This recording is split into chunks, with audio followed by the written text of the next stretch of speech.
Buenos días. Soy Ángel Marqués.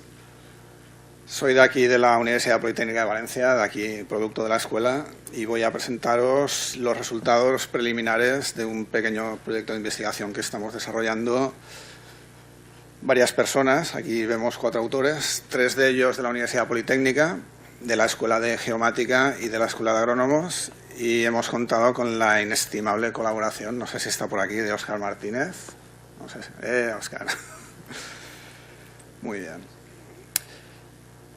Fue complicado encontrar un título ya de entrada. Le hemos llamado cartografía de precisión. Veréis por qué le hemos llamado cartografía de precisión, y si luego hay turno de preguntas, si alguien no está de acuerdo con que le llamemos cartografía de precisión, estamos aquí para discutir y para avanzar, por supuesto.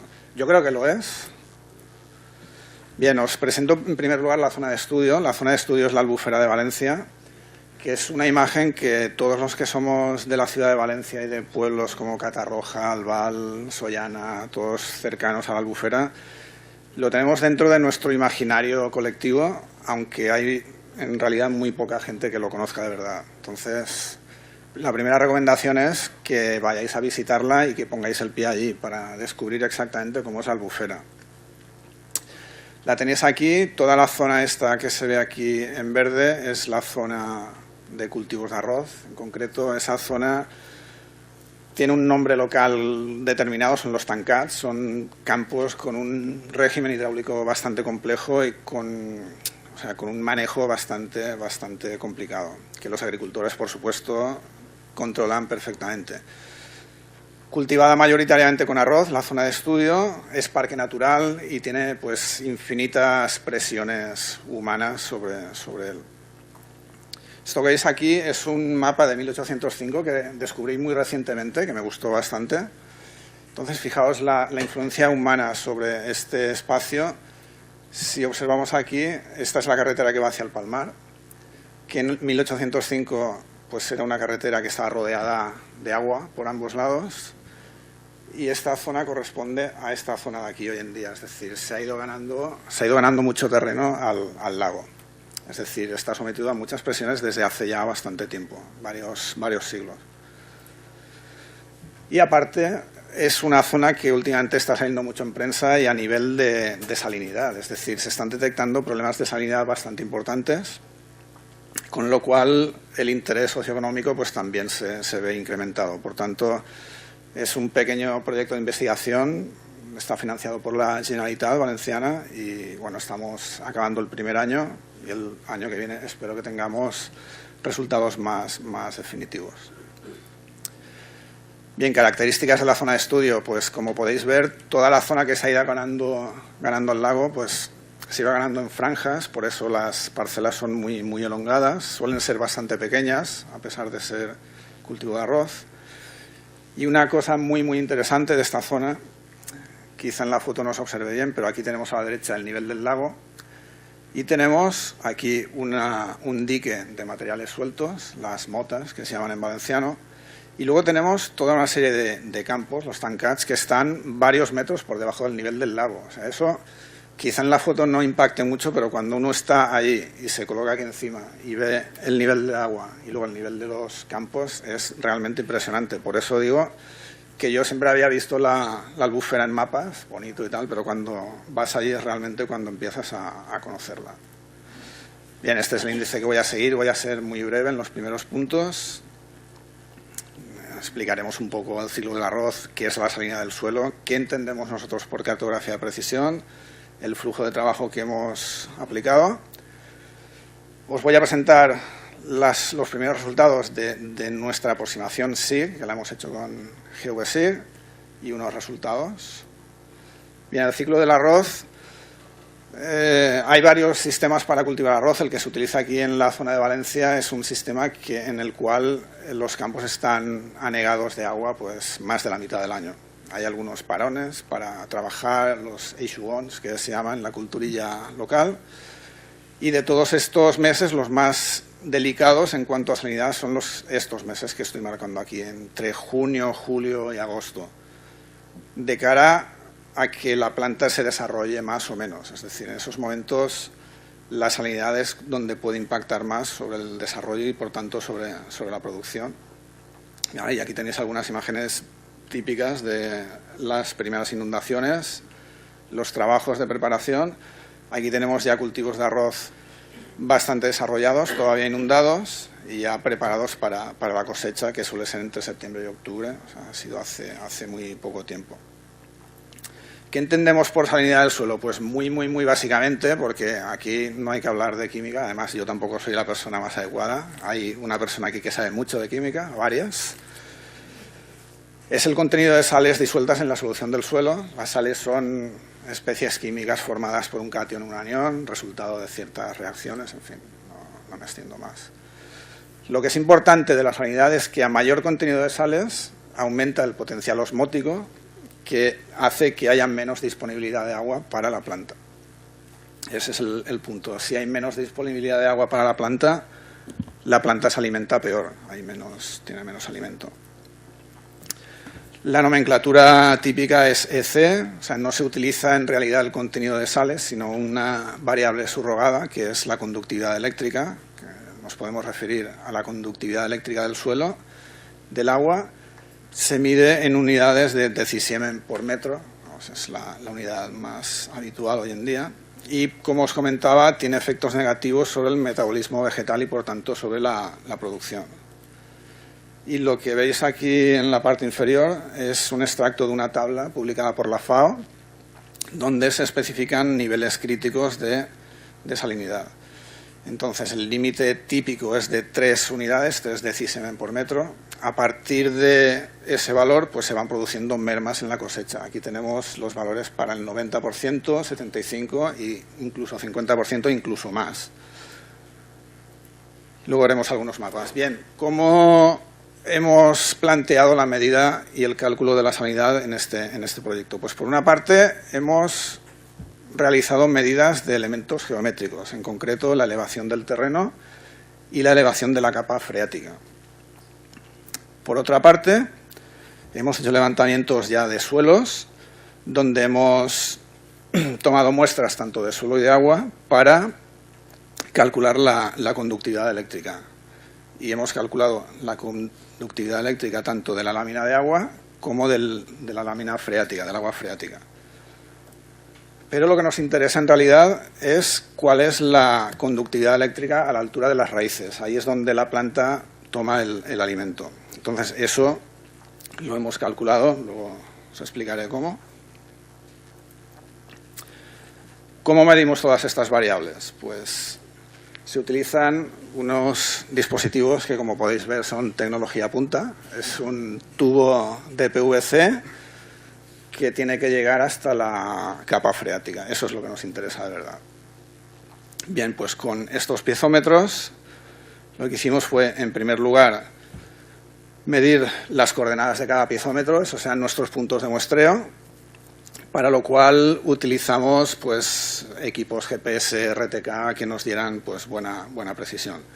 Y en el mismo trabajo de campo medíamos la distancia que hay desde la parte superior del piezómetro al terreno y la distancia que hay desde la parte superior del piezómetro al nivel freático. Esta medida se tiene que realizar en el interior del tubo, que es por donde llegamos al nivel freático.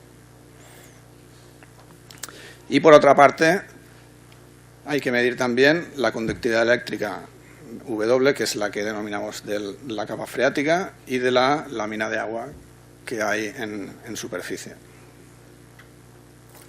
Con esos datos pues obtenemos las elevaciones absolutas sobre el nivel del mar, en este caso bajo el nivel del mar, porque casi todos los campos estaban por debajo del nivel del mar, tanto del terreno como de la capa freática, que eso es un parámetro geométrico que influye de alguna manera en los valores de conductividad eléctrica que vamos a estar aquí. Tiene que ser algún valor entre la conductividad eléctrica del agua de riego, del agua de superficie, y del agua que hay en la capa freática.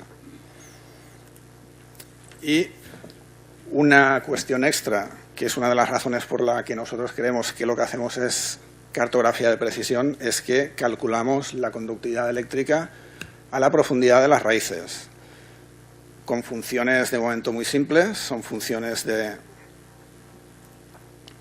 funciones pues, de todos los parámetros que vemos aquí, de las cotas y de los valores de la conductividad eléctrica.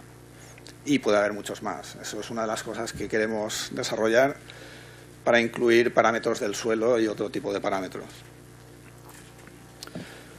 Bien, ¿qué implicaciones tiene hacer algo que denominamos cartografía de precisión? Pues lo primero, la parte geométrica tiene que ser muy precisa. Para eso utilizamos aparatos de tipo geodésico, en concreto RTK, que nos permitían pues, en cortos periodos de tiempo de observación obtener precisiones centimétricas. Lo cual es una novedad en agronomía en el sentido que, sobre todo en la coordenada Z, que en este caso es muy importante para saber la profundidad del nivel freático, pues no se suele utilizar. Medir, por supuesto, todas las variables, tanto en su parte de trabajo de campo como en el procesamiento de laboratorio. Y, por último, calcular la salinidad a la profundidad de las raíces. Eso es algo que pensamos que es bastante nuevo, bastante interesante. Y ahora viene la cuestión, ¿cómo integramos todo esto? Es decir, todo este totum revolutum, ¿cómo lo podemos integrar? Pues somos gente de SIG y somos gente de GVSIG, pues vamos a hacerlo con GVSIG. Esto lo hablé en un viaje a México con Álvaro y, como puedes ver, ya la cosa va marchando. Esto es simplemente para que veáis que la cosa se puede complicar bastante. Es decir, a partir de un levantamiento topográfico y a partir de un levantamiento de suelos, pues los datos se van ramificando y la cuestión es que todo nos llega a la gente que ya trabajamos con el SIG en diversos ficheros, en tiempos diferentes y desde laboratorios diferentes. Entonces, lo que es importante aquí es, primero, esta parte de aquí, que son los 5 conjuntos de datos de entrada con los que trabajamos, con lo cual alimentamos ya a una extensión que estamos desarrollando en GeoSIG. Primero, para introducir los datos y generarnos el conjunto de datos geográfico que nos hace falta, procesar esos datos y finalmente pues obtener mapas bien de riesgo de salinidad o mapas de producción de cultivo.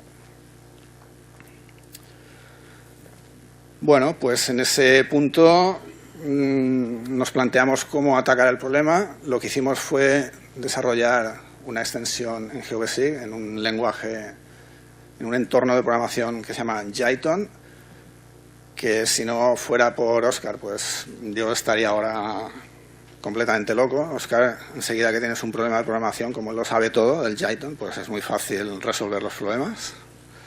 Como veis, este bloque de funciones de aquí es lo que estamos desarrollando. Se integra perfectamente en el entorno natural de GeoSIG. Cada una de esas funciones pues, nos ofrece cuadros de diálogo de este estilo. O sea, son muy cómodos y permite pues, solamente con el ratón seleccionar datos y convertirlos al formato que nos interesa. Y hay que decir que estamos en desarrollo pues, más o menos en un 75-80%. Falta esas dos funciones que, aunque no las tenemos, lo hemos hecho manualmente para indicaros los resultados que pretendemos obtener.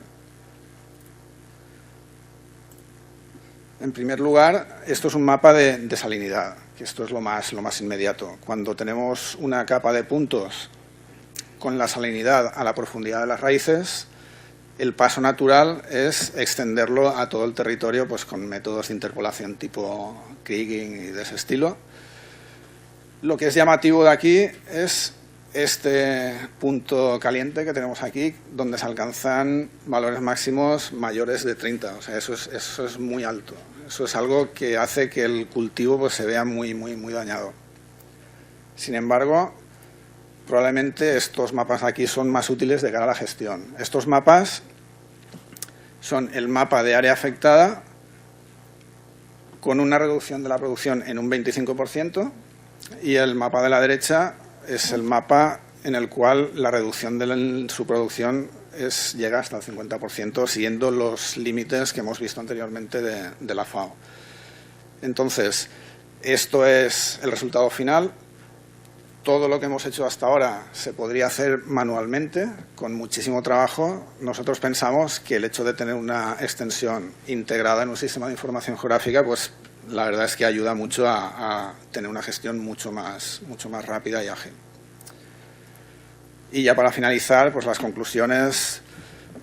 Nos estamos dando cuenta que hacer cartografía de precisión es un proceso muy exigente. Hay veces que no todo el mundo puede tener la instrumentación ni los medios que tenemos nosotros, pero para hacer cartografía de precisión es evidente que hacen falta medios. Un sistema de información geográfica es un entorno perfecto, diría yo, para procesar todo este tipo de datos geográficos y datos no geográficos, que de alguna manera se adaptan a la característica espacial de nuestra zona de trabajo. GeoVSI ha proporcionado los mecanismos de personalización adecuados, o sea, perfectamente. Yo creo que hace falta un poco más de información para que los que no sabemos tanto como vosotros vayamos más rápido, pero estoy seguro que lo vais a hacer pronto. Es una aplicación que todavía está en desarrollo. Esperemos en el segundo año del proyecto acabarlo totalmente. Y los próximos pasos serán, pues, a todas las variables que tenemos, añadir la variedad de arroz. En Valencia se cultivan varias variedades de arroz y cada variedad pues, se ve afectada de una forma u otra por la salinidad.